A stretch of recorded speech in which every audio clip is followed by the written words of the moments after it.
أعوذ بالله من الشيطان الرجيم. بسم الله الرحمن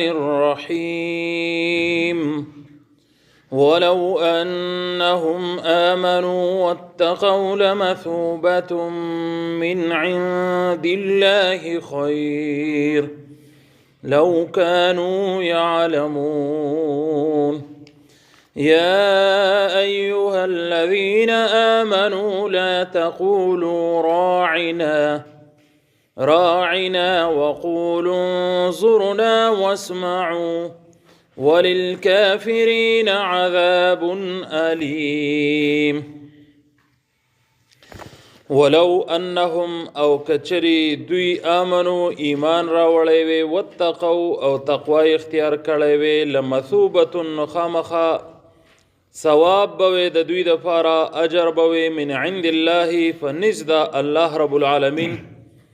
فنزد رب د دوی خیر بهتر لو كانوا يعلمون کچری دوی پوهیدل. مخکنا تفصیل د یهودو را روان دی او بیا په هغه کې خصوصا د یهودو هغه حالت د مخکې آیت کې بیان کړل شو چې د یهودو خبائث خو ډیر زیات بیان شو. خودی دا خپل کتاب په زیبانی او د خپل پیغمبر د تابعداري په زیبانی دوی د هغه جادو تابعداري وکړله چې کم جادو به د سليمان علیه السلام په بادشاہي کې شیطانانو لوستلو په هغه باندې بیکار کوو د هغه جادو یو قسم لرایت شو په هغه وخت کې. او دویم چې کم په بابل خار کې یعنی د عراق په یو خار کې دو ملائک راغلي چې هاروت او ماروت وي امتحانا الله رب العالمین هغوی له د سحر تعلیم ورکړو او د هغه وجوهات ذکر شو چې ولی ول الله رب العالمین دوی له د تعلیم ورکړو. نو په دې کې یو خبره بدا وکړو چې د هاروت او ماروت باره کې بعضی قصې چې دین او هغه بعضی تفسیرونه هم لیکلي د خدای اسرائیلی واقعات ته مشهور شوی دي نو دا صحیح قصې نه دي. لکه مختصر دا چې یو قصه دا هم کېږي چې دا ملائکو اعتراض وکړو اعتراض په دې وکړو چې دا انسانان ګناهونه ولې کوي دومره په مخه ګناهونه را روان دي نو الله رب العالمین وته چې دوی سره شهوات دي نو دوی وی چې دا اعتراض وکړو نو دوی بیا را ولې غلې شو شهوات پسې ولګولې شو. دا خبرې ټولې غلطې دي. ملائک داسې مخلوق نه دی چې دا الله رب العالمین په خبرو کې خبري وکړي او داسې اعتراضات تی وکړي بیا چې دین هغه دی په دې طریقې سره الله رب العالمین را ولېږي دا خاصه د وړو لبي دي. نو داسې قسمه بعضی قصې مشهور دي هغه ټیک نه دي کما خبره چې وشول نو اصل خبره هم دقه ده. والله رب العالمین دا امتحان د فاره هغوی له جادو او د سحر تعلیم ورکړو او د بعضی فواید د فاره چې د سحر او د معجزې فرق پیوش. نو د يهودو چې دین دوی تابعداري د هغه جادو شروع کړل او د هغه پسې روان شول نو یعنی د هغه لوی خباثت بیانې چې ګوره د خیر لاره د تورات لاره د پیغمبر لاره پرې خودل او د سپسې پرې خودل د جادو پسې پرې خودل او په جادو سجده کینو پردي کورونه پیورانای چې پردي کورونه وران شي خلک په غم کې شي خلک په مصیبت او تکلیف کې واچول شي ځکه چې الله وی چې ويتعلمون ما يضرهم ولا ينفعهم د فائدې سیز بیتی نزد کولو بلکې نقصان والا سیزونه چې خزه خاون به جدا کېدل نو دا خو پردي کورونه ورانولي. نو دوی باره کې چې دا حالات ذکر شون الله رب العالمین د دوی د بدی او خبائث د دې لپاره بیانې چې د وس دور يهودو ته پته ولګي. او دویمه خبره ده چې الله رب العالمین دوی ته بیا هم دعوت ورکوي چې دغه مشرانو په لار باندې مزین ولو انهم امنوا. الله رب العالمین اوس ته دوی باره کې وایي چې کچری دوی ایمان راوړی وي یعنی صحیح شرعي ایمان راوړی وي او د هغه سره اضافت د وتقو کوي یعنی تقوی سره اختیار کړی وي. ایمان صرف د نوم سیز نه دی کنه په نوم باندې خو هغه ایمان راوړی دی او دا دعوه کوي او غټي کلکی دعوی کوي. ولو انهم امنوا واتقوا چې صحیح شرعي ایمان راوړی وي او د هغه سره تقوی اختیار کړی وي د الله رب العالمین یری اختیار کړی وي نو لمثوبه من عند الله خیر نو خامخا دوی ته برسېدلې وي دا رب د طرفنا د الله رب العالمین د طرفنا بهتر. نو الله رب العالمین لمثوبتون دلته کې یعنی ثواب مونږ پښتو کې هم وایو نو د دوی د پاره د یو ثواب اعلان وکړو چې دوی د پاره هم ثواب وي د يهودیت په نوم باندې دوی په تاوان کې نه دي بلکې په دې کار باندې دوی په تاوان کې دي چې دوی د الله او د رسول خبره پریخي او د الله او د رسول په مخالفت کې ولاړ دي او د دنیا هغه کارونه کړي چې الله رب العالمین منع کړی دی والله وت کفر ویلې دی او د گمراهۍ او د جهنم تلو سبب ګرځولې دی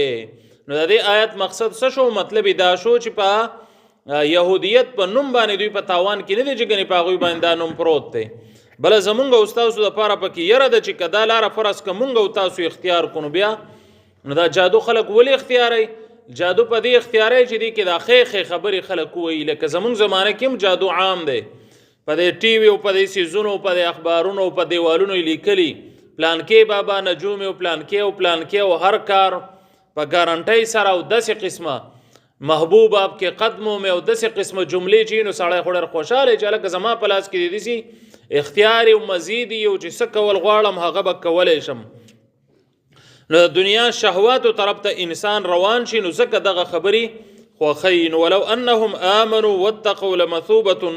نو زمونږ او ستاسو دپاره پکې خبره دا شوه چې دې طرف ته چېرته مونږ متوجه نه شو که مونږ متوجه شو نو چې الله رب العالمین په هغوی باندې لعنت کوي په هغوی باندې غضب کوي هغوی جهنم ته بوزي نو زمونږ او ستاسو نه څه مجبوره نه دی واتقوا لمثوبة من عند الله خیر لمثوبة چې دلته دی دا نکیره راوړو نو نکیره مقصد دا دی چې یعنی د الله رب العالمین په نس کې ثواب لګي او کډیر خو ډیر لوی او ډیر غټ ثواب دی هغه بهتر ثواب دی ځکه چې الله رب العالمین چاله بدله ورکوي نو د الله لږه بدله هم ډیره زیاته ده الله چې ډیره کمه بدله هم ورکوي نو دا بدله څه ده دا د انسانانو په نس باندې زمونږ د ذهن نه به دا ډیره زیاته لوی وي نو هغه لږ ثواب چې د الله رب العالمین په نس باندې نو هغه هم ډیر دی او الله رب العالمین چې هسې هم ثواب او بدل ورکوي نو هغه زیات ورکوي لو كانوا يعلمون کچری دوی پوهېدلی نو دلته اوس یو خبره بله هم راځي مخکې آیت کې وی چې ولقد علموا لمن اشتراه دوی ته علم دی یعنی هلته علم ثابت شو چې دوی ته علم دی دوی په دې خبره باندې پوهېږي چې دوی دا ځان خرڅوي او د څه شي په بدله کې دا کار کوي او دلته وی لو كانوا يعلمون کچری دوی ته علم وي نو مطلب مطلب د دې ځای خدا شو چې دوی ته علم نشته دی نو دې خبرې څنګه مقصد شو چې هلته الله رب العالمین چې دوی ته علم دی علم ولدي او دلته وایي چې کچرې علم یې وته یعنې د علم نفي کوي چې علم ورته نشته دی نو په دې ځای کې اهمه خبره دا ده چې دا یوه نکته ده په دې ځان پوهه کوي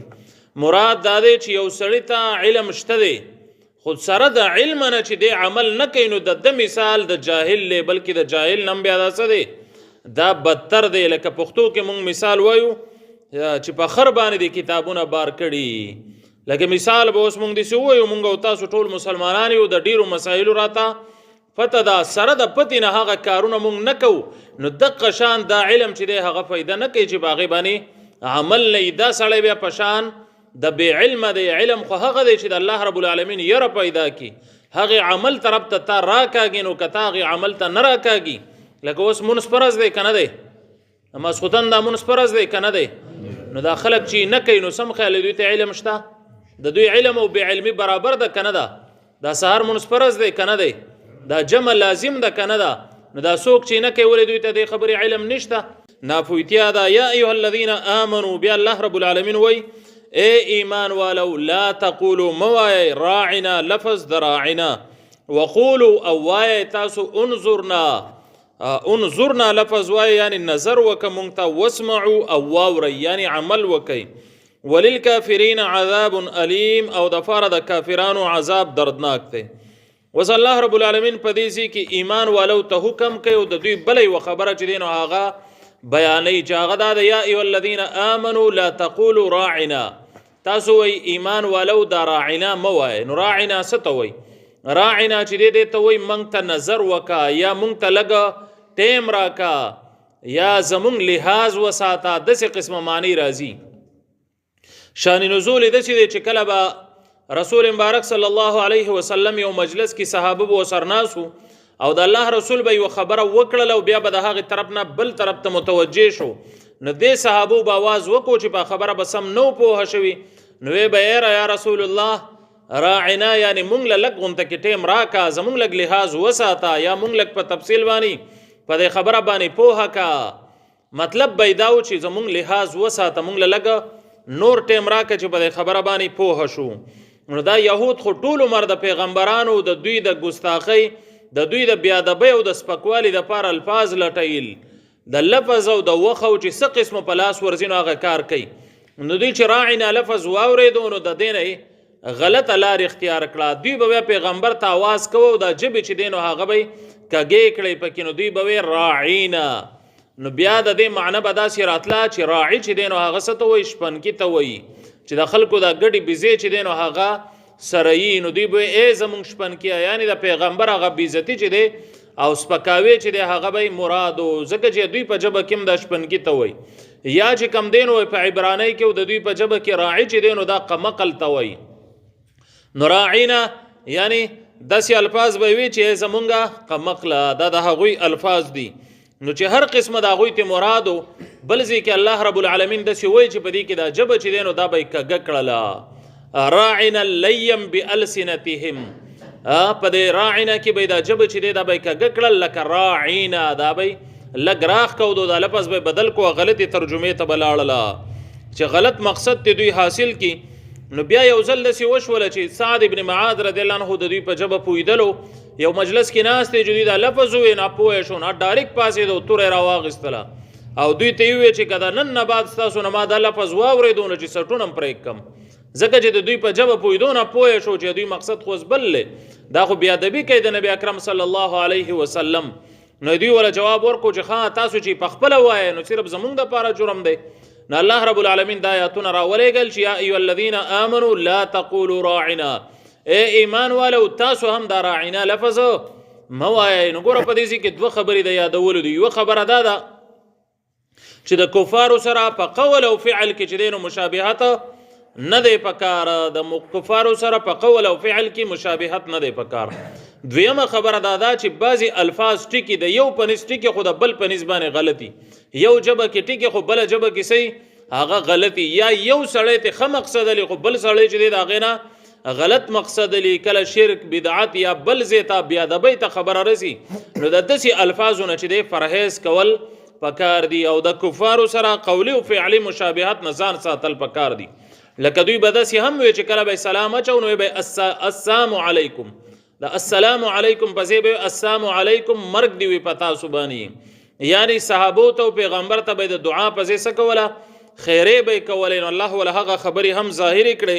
او په دې ځای کې هم د دوی مقصد چې دی نو هغه دا و نو د کفارو سره د مشابهت نه ځان ساتلو پکار دی هر لفظ چې دی د قرآن او سنت سره برابرول پکاري لکه نن سبا د موبایل زمونږ د ځوانان جدید کړي دي نو دا چې یو بل له پیغام ورکوي نو د السلام علیکم پسې باندې د هغوی هغه الفاظ وایي هی هلکه اوس هی څه شی دی ته دومره د الله نه نه یېرېږې الله تعالی څومره ښکلی دین درکړی څومره ښکلی سلام یې درکړی السلام علیکم دا د جنتیانو سلام دی نو د جنتیانو سلام تا ته بدې ښکاره شو او د انګریزانو هی د ته ښه ښکاره شو هی خو خلک څاروي ته وایي چې څوک شړي دي چې ورته وایي که نه نو ګوره د څاروو هغه سلام موږ ته ښه ښکاره شو ولې چې د هغوی سره په مشابهت کې لاړو نو الله دلته دا خبره ظاهره کړل چې د کفارو د یهودو د هر قسمه مشابهت نه ځان ساتل او دې کې یو خبره د پیغمبر د ادب راله چې د پیغمبر بیادبي دوی کوله نو الله رب العالمین ورته د الفاظ بدل کړه نو د داسې قسم الفاظونه ځان ساتل داسې قسمه ډېر الفاظ دي خو زموږ سره وخت نشته دی چې لږ هم مخې ته راوړی نو الله ورته وقول انظرنا تاسو وایه چې انظرنا یعنی مونږ ته نظر وکړه زموږ لږ خیال وساته نو دا الفاظ چې دی دا بدل کوي او داسې الفاظ ووایه چې په هغې کې نقصان نه واسمعو او واورئ د اورېدو مقصد څه دی قبول یې کوي عمل وکوي وللکافرین عذاب علیم او د کافرانو دپاره عذاب دردناک دی اوس مخکې ذکر شوی چې عذاب علیم چې دی دا د منافقینو عذاب دی او دلته کې عذاب علیم دا یهودو دپاره یعنی د منافقینو په ځای د کفارو دپاره هم ذکر شولو نو د دې ځای کې مسله دا ده چې دا یهود خو هم په دې ټیم کې منافقت کوي په خوله باندې د الفاظ روغ وی خو په زړه کې چې د ارادې بل شان کړي دي د دوی مشابهت هم د منافقینو سره راغې نو ځکه په عذاب کې ورسره هم مشابه شو الله رب العالمین دې عمل کولو توفیق را نصیب